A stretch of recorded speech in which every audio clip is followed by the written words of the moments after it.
अगर आप भी मार्केट में पैसा लगाते हैं, म्यूचुअल फंड की एसआईपी से अपनी किस्मत संवार रहे हैं या फिर डीमैट अकाउंट में शेयर्स जमा करके बैठे हैं, तो अपनी स्क्रीन से नजर मत हटाइए, क्योंकि 1 सितंबर से पहले अगर आपने एक छोटा सा काम नहीं निपटाया तो आपके पैसों पर सेबी का बड़ा पहरा लग सकता है दोस्तों। जी हाँ, सेबी म्यूचुअल फंड और डीमैट नॉमिनेशन के नियमों को पूरी तरह से बदलने जा रहा है। क्या है ये नए नियम और क्यों ये आपके लिए जानना बेहद जरूरी है, तो आइए जानते हैं आज की इस खास रिपोर्ट में। नमस्कार, मैं हूं आपके साथ संध्या बिष्ट और आप देख रहे हैं द इकोनॉमिक टाइम्स हिंदी। दोस्तों, अगर आपके पास डीमैट अकाउंट या फिर म्यूचुअल फंड में निवेश है तो सितंबर 2026 से पहले एक जरूरी काम पूरा कर लेना चाहिए। भारतीय प्रतिभूति एवं विनिमय बोर्ड यानी कि सेबी ने नॉमिनेशन से जुड़े नियमों में कई अहम बदलाव किए हैं, जो कि 1 सितंबर 2026 से लागू होंगे। और इन बदलाव का जो उद्देश्य है, निवेशकों की मृत्यु के बाद निवेश के हस्तांतरण रण को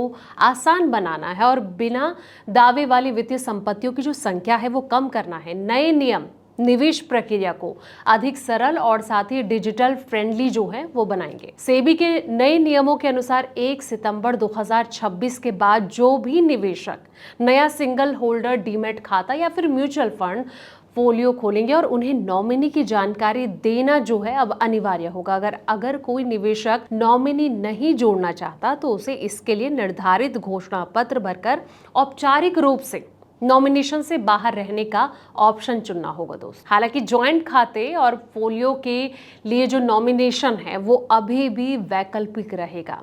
अब एक खाते में 3 नॉमिनी जो हैं वो आप जोड़ सकेंगे। निवेशक जो हैं अब एक डीमैट खाते या फिर म्यूचुअल फंड फोलियो में अधिकतम 3 नॉमिनी जो हैं वो जोड़ सकेंगे। और अगर एक से अधिक नॉमिनी है तो निवेशक की मृत्यु के बाद वो संयुक्त रूप से निवेश जारी रख सकते हैं और या फिर अपने हिस्से के अनुसार अलग अलग खाते खोल सकते हैं। सेबी ने नॉमिनेशन प्रक्रिया जो है इसको आसान बनाने के लिए ऑनलाइन और ऑफलाइन दोनों ऑप्शन जो हैं वो उपलब्ध रखे हैं। ऑनलाइन नॉमिनेशन के लिए डिजिटल सिग्नेचर सर्टिफिकेट यानी कि DSC, आधार आधारित ई-साइन और अन्य वैध इलेक्ट्रॉनिक हस्ताक्षर और साथ ही OTP आधारित 2 फैक्टर ऑथेंटिकेशन का उपयोग किया जा सकेगा दोस्तों। वहीं ऑफलाइन नॉमिनेशन के लिए जो है केवल सामान्य जो हस्ताक्षर होते हैं वो काफी है। गवाह की आवश्यकता जो है वो नहीं होगी, लेकिन अंगूठे का निशान लगाने की जो स्थिति में 2 गवाह जो हैं वो जरूर होंगे। नॉमिनेशन फॉर्म में कम होगी अब जानकारी की जरूरत जो पहले ज्यादा होती थी। नए नियमों के तहत नॉमिनी का नाम, निवेशक से संबंधित और साथ ही नाबालिग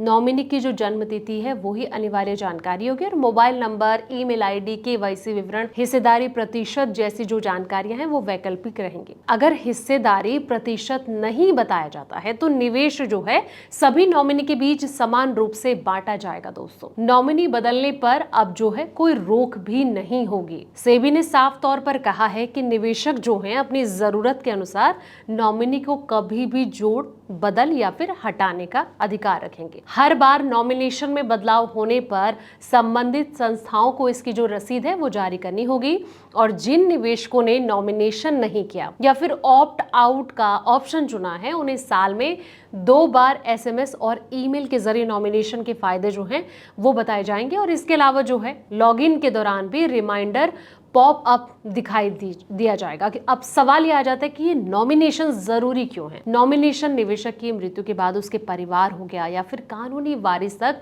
निवेश पहुंचाने की प्रक्रिया जो होती है उसको आसान बनाना है दोस्तों। नॉमिनेशन नहीं होने पर परिवार को लंबी कानूनी और दस्तावेजी डॉक्यूमेंटेशन के प्रोसेस होते हैं उससे गुजरना पड़ता है। और सेबी का ये मानना है कि नए नियम निवेशकों और उनके परिवारों को भविष्य में होने वाली जो परेशानियां हैं इससे बचाने में मदद करेंगे और साथ ही लंबे समय तक बिना दावे वाले निवेशकों को निवेश जो है वो कम करने में भी ये कदम काफी ज्यादा अहम साबित होगा।